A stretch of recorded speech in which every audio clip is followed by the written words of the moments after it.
The applause was still echoing in the atrium when I got the email. Subject line, quick sync, exec debrief, sender Jacobs L. CEO time 3:41 p.m., precisely 11 minutes after I stepped off stage. I had just demoed Vertex OS, the operating system we'd been building for 4 years. A dynamic, real-time logistics backbone designed to replace the rusted reactive cores of half the industry's supply networks. The live demo went off flawlessly. Every forecast updated on the fly. Every scenario simulated. And when the final visual real-time fleet optimization across 4 continents lit up the screen, even the investors rose to clap. I should have felt elated. Instead, I felt cold.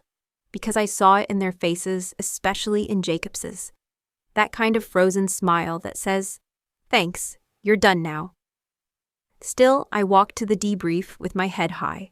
The conference room was already half-dark blinds drawn against the fading afternoon sun.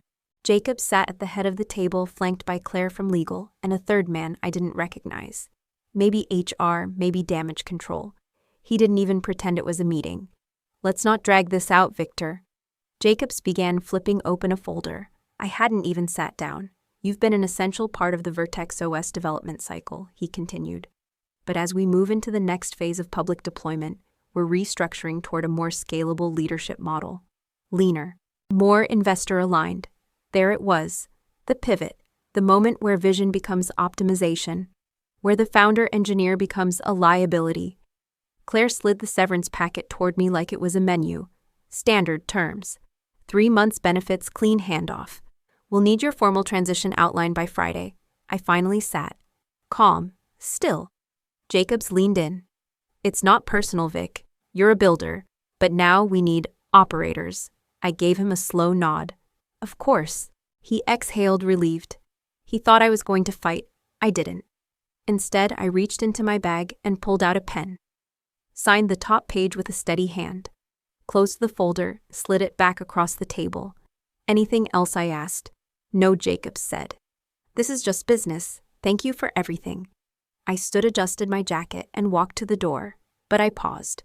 "Just one thing," I said without turning. "You might want to double-check who still holds the master keys to the Nexus Layer's integrity mesh. Last I checked, that wasn't on any shared drive." Silence. I walked out. No yelling, no scene, no need. Because Jacobs didn't know what he'd just done. He hadn't just fired a developer. He'd cut loose the only person who understood which threads were holding the empire together. And now that I was no longer paid to protect it, I wasn't going to break anything. I was simply going to stop fixing it. The first time I ever wrote a line of code for Tetradyne, the company still used paper forms for inventory tracking. I was 27, fresh off a state college scholarship, hired as a back-end contractor on a 3-month trial. My desk was a folding table between 2 fax machines. No one expected me to stay, but I did, for 23 years. Not because I owed them, but because I saw what they didn't, that the future wasn't about hardware upgrades or outsourced help desks. It was about systems' fluid, invisible logic that made the entire machine move like clockwork. And I was good at making machines move. I didn't climb the ladder in the traditional sense. I burrowed underneath it. While others gave flashy presentations, I built the infrastructures that powered their slides. While managers talked about vertical synergy, I figured out how to unify 13 regional logistics systems into one seamless dashboard. While execs got bonuses, I got silence and uptime. That was the trade. But what made the SynerLogic system different wasn't just its size. It was the first product I'd ever built end-to-end under my name. Tetradyne had worked with outside vendors for years. Half-baked code bases, open-source forks, borrowed libraries that had to be duct-taped into shape. When our old CTO left, I made a quiet proposal. Let me design something custom modular, scalable, resilient. Built not just for today, but for the next 10 years of volatility. I called it SynerLogic. The name didn't matter to most. What mattered was what it could do: real-time logistics adaptation, multi-regional forecast alignment, vendor triangulation, based on reliability heat maps, and my favorite part, autonomous failure rerouting. It was in plain terms the nervous system of Tetradyne's entire operations. The core ran on a recursive framework I wrote from scratch over 18 months. Not on company time, on weekends, at night, with my own machines. The company paid for the concept, yes, but the seed, that was mine. And I never gave them the seed. I licensed the framework under my own name, cleanly, quietly, legally, and they didn't notice. Because as long as it worked, no one asked who built the engine, just who signed the checks. During development, I trained a team of junior engineers, gave them compartmentalized access, enough to test, enough to deploy. But never the whole thing. I wasn't paranoid, I was seasoned. I'd watched 3 colleagues be written out of their own patents by strategic acquisition tactics. So I played the long game. The final deployment demo, the one that got the standing ovation, was a presentation of my compiled system, not the code itself. It was wrapped in a deploy shell they thought they could own. They didn't realize the runtime environment was linked to a licensing key, registered to me. That's what they'd just fired. Not just an employee, a kill switch. They thought I was another cog in the machine. But I was the architect of the grid they now relied on, and without me they hadn't fired a coder. They'd just unplugged their central nervous system, and that silence spreading across their servers. That was just the beginning of the echo. There was no cake, no farewell lunch, not even a half-hearted email thread with pixelated balloons. Just a manila envelope, a glass-walled room, and a line delivered with all the warmth of a server reboot. Travis, it's time we align the org chart with the future we're building. Your role has reached a natural endpoint. Michael Avery, CTO, 2 years younger than me, flanked by HR, calm, crisp, confident. I didn't argue, I didn't plead, I didn't even blink. Just looked at the envelope on the table, white paper, 3 months severance, health insurance until March. Generous by industry standards, cruel by every other. I glanced at the abstract print behind his desk, a swirl of blues and silvers. Corporate decor meant to soothe. I'd commissioned it during the Series B round when we were just starting to look like something investors would trust. And now I was being erased inside the very room I once helped soundproof. I nodded. Understood. Elena from HR shifted awkwardly. If there's anything we can do to make the transition easier, I smiled sharp and even. You've already made it simple. Then I smoothed my jacket and walked out. No scenes, no raised voice, no final speech about loyalty or how I'd architected the system now running across every logistics node in the Western Hemisphere. Because they already knew that. That was the problem. I'd made myself too essential, too embedded, and that had scared them. They couldn't control me, so they removed me. But what they didn't understand was this: when you fire a systems engineer who built the core, you don't just cut a person, you sever a nerve, and sometimes that nerve twitches long after it's been cut. The afternoon sun hit differently as I stepped out of the Oak Ridge Tech campus. I stood there for a moment, watching the auto shuttle drift past the curb. Someone inside tapped away at a console running code I'd written. My code? My logic. My name nowhere on it anymore. They thought it was a clean cut. They thought I'd just disappear into the background, find a lower profile role, maybe retire early and take up fishing. But I wasn't built that way. I went home, not to sulk, not to stew, to begin. I opened a drive I hadn't touched in 5 years, a private sandbox I'd nicknamed Blind Root, secure, air-gapped, entirely legal. Just a legacy copy of code I'd written before the company had incorporated. Back when the architecture still had fingerprints. Back when ownership was still clear. That was the first layer. Then came the logs, months of Slack threads, email chains, and internal documentation, showing how the final product, the one demoed to stakeholders just 3 days earlier, still contained elements tied directly to unlicensed modules I'd created outside any contract. They'd copied my work into the company repo without attribution. They'd masked it behind new skins, renamed functions, rewired interfaces, but the logic, the framework beneath it was still mine. I had receipts, and I wasn't rushing. This wasn't about payback. It was about proving something deeper, that what I built couldn't be stolen just because someone handed you the keys. By Friday, I had 3 meetings scheduled, quiet coffees with people I trusted. Former engineers, vendors, one especially sharp compliance auditor who'd left Oak Ridge under mysterious budget shifts. They remembered, not just me, but the gaps in the system, the places I had patched silently, the weekends I worked solo to stop a cascade failure in the live deployment engine. Michael and the others thought they were running the new infrastructure on clean code. What they were actually running was a ghost of my original design, stripped of context, unmaintained, vulnerable, in ways they couldn't yet see. And the best part, I didn't need to lift a finger to sabotage anything. All I had to do was wait. Because the system wasn't built to survive without its original architect watching the corners. By Sunday evening, a message pinged on my personal inbox. Unsigned. No address. Travis, someone pushed a minor patch to your final scheduler sequence. DevOps says it's throwing timestamp exceptions across multiple regions. Any chance you can take a look? No one here really understands the legacy logic. I didn't reply. They'd made their cut. And now I was letting it bleed. Some people rage when they're let go. I revoked permissions, not in one blow. That would be too loud, too fast, too easy to trace. No, I moved like erosion. Quiet, constant, intentional. The first thing I did was remove my own access selectively. It sounds counterintuitive, but here's the trick. When someone is gradually being phased out, security protocols often lag. So when the IT team revoked my primary login, they left one thing untouched: the legacy maintenance console I'd helped write in year 2. It didn't run on the same admin framework. It didn't even look like it belonged in the same decade. But it was still wired directly into the heart of the system. From there, I accessed every role-based permission string I'd personally configured over the years, especially the ones with downstream dependencies, buried deep in backend ops. They thought I was walking away. In reality, I was triggering a controlled retraction. Line by line, I began detaching non-essential scaffolds. Technically legal, entirely clean. After all, it's not sabotage. If you're simply revoking what you built under your own license, what was tied to your ID, your script signature, your name. Meanwhile, the dev team, Lucas had rushed in contractors from some shiny firm in Boston, started optimizing the system. They didn't know what half the abbreviations stood for.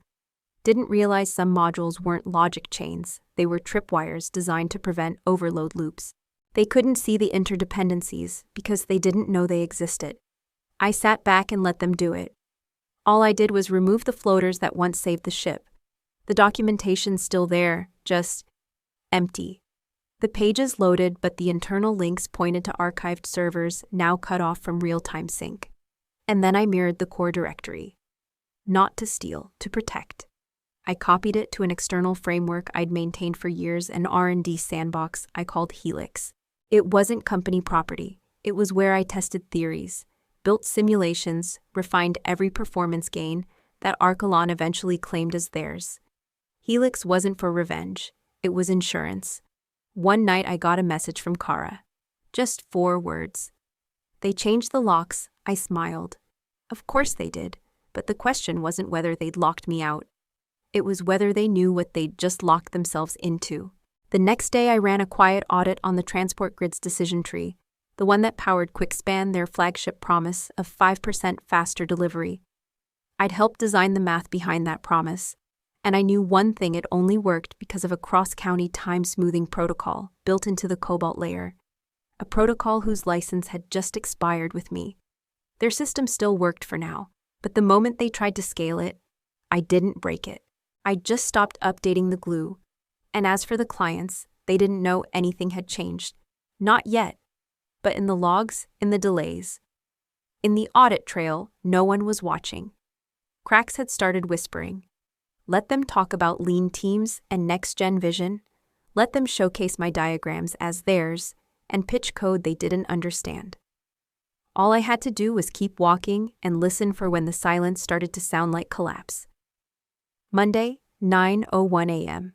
Lucas stood on stage like a man delivering a miracle. Spotlights, polished concrete, chilled brew bar, humming in the background. They called it Next Leap Week. I stood in the back of the atrium unnoticed. No badge, no program, just a face near the espresso machine. We've streamlined the architecture, Lucas announced, and built something future-proof. Introducing Loop Fleet AI. The screen behind him pulsed with animation. Except, I recognized it. The layout, the calculations. The same routing forecasts I'd written line by line under Cobalt, renamed, repainted, slightly reordered. They hadn't rebuilt anything. They'd just stripped off the fingerprints and called it innovation. Then he looked directly at me. Sometimes he said moving on is the best way to make room for the next generation. A few in the crowd laughed. Some clapped. Most stayed quiet. I didn't flinch. I just checked my phone. 9:04 a.m. A new message, legal revocation. Confirmed receipt ops IT compliance status, irreversible perfect. I turned and left, just as applause started again. By noon, the silence began to crack. A last-mile shipping forecast showed a route through a flooded bridge, one that had been delisted since last quarter. A delivery model froze mid-demo. Someone tried to switch to a fallback dashboard. It loaded a 2019 warehouse profile. Try again, a manager whispered. They did. It failed. Because the dependencies. The predictive triggers Cobalt once controlled were gone. Someone tried to recompile the route engine. The system threw a warning, permission denied. No authorization token. They assumed it was a bug. But bugs are spontaneous. This was designed. By 3 p.m., Slack threads flickered with phrases like, "Where did the logic tree for Midwest Hub go? Loopfleet won't deploy unless we roll back to pre-merge models. Did someone purge the recursive audit layer? Not someone. Something." Cobalt didn't crash. It walked away quietly, cleanly when I withdrew my legal and technical consent. Meanwhile, I was watching from 3 blocks away. Laptop open. Access logs archived. Newsfeed alive with whispers. Kellen's launch stumbles, legacy infrastructure misalignment suspected. They hadn't seen the full damage yet. But here's the truth. They tried to erase my name. But when you erase the person who is the architecture, what you're left with isn't failure. It's a system echoing in reverse, breaking exactly the way you tried to pretend she never mattered. The first official request came from Omnira Freight Group. It wasn't dramatic, just a quiet email to Archelon's partnerships team, asking for a reevaluation of SLA accuracy, since Loopfleet went live. But inside it triggered panic. Because Omnira wasn't just any client. They were the cornerstone contract for Midwest Logistics, $82 in annual volume. And their tracking dashboard hadn't updated in 17 hours. I didn't need to be in the building to hear the alarm. It started in whispers, Slack messages, hushed phone calls in glass rooms. Then came the second request, and the third.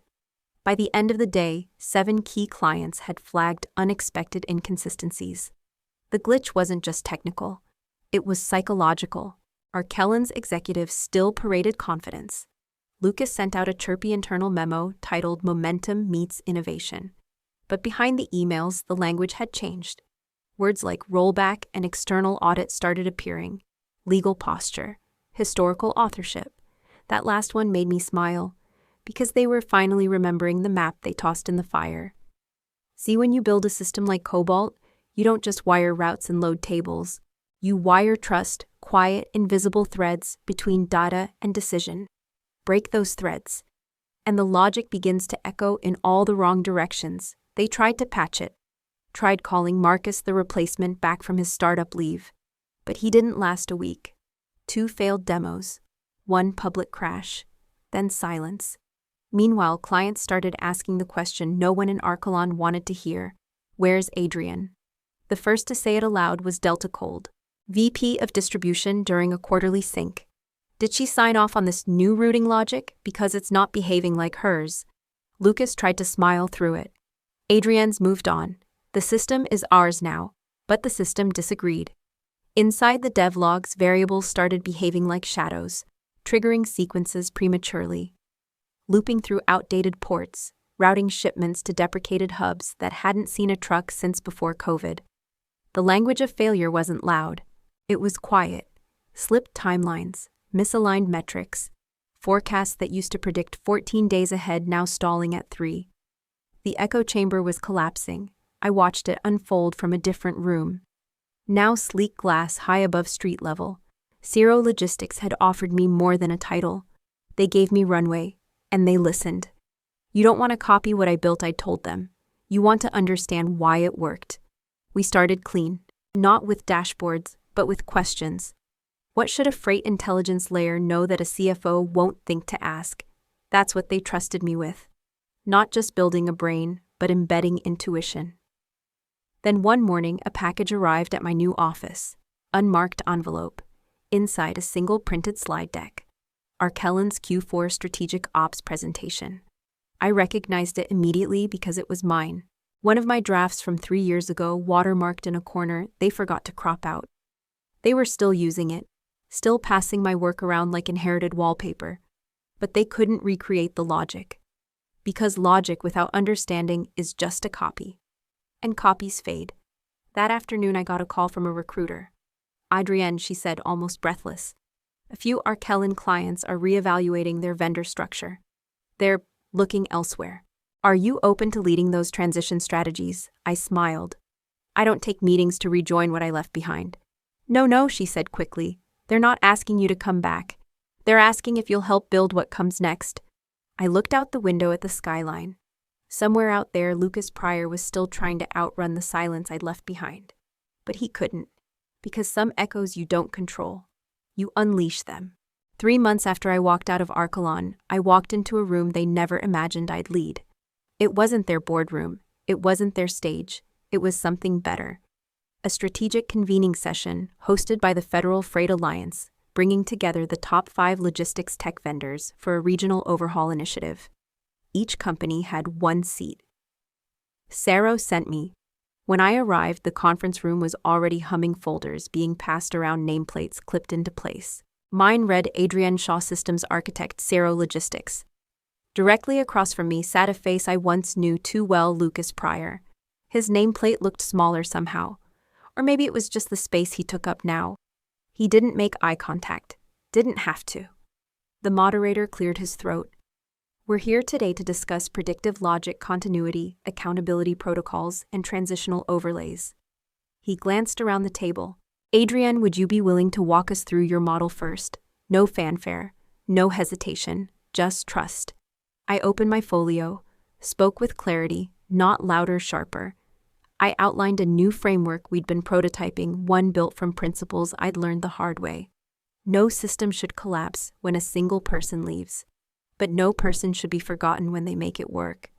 I didn't use the word cobalt. Didn't need to. The architecture spoke for itself. As I finished, there was silence, not of doubt, but of calculation.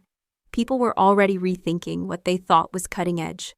Across the table, Lucas scribbled something in his notebook, jaw tight. I almost felt sorry for him. Not because he lost, because he never realized he'd been holding borrowed brilliance. After the session, the room cleared slowly. I packed my notes. As I stepped toward the exit, the program coordinator jogged up behind me. Sorry, she said. One last thing. She handed me a revised draft of the seating chart for the summit's keynote roundtable. She'd crossed something out in pen. And written in block print, all caps, room Adrienne Shaw, lead panelist. No one needed to clap. The room already had my name on it. All I had to do now was walk in.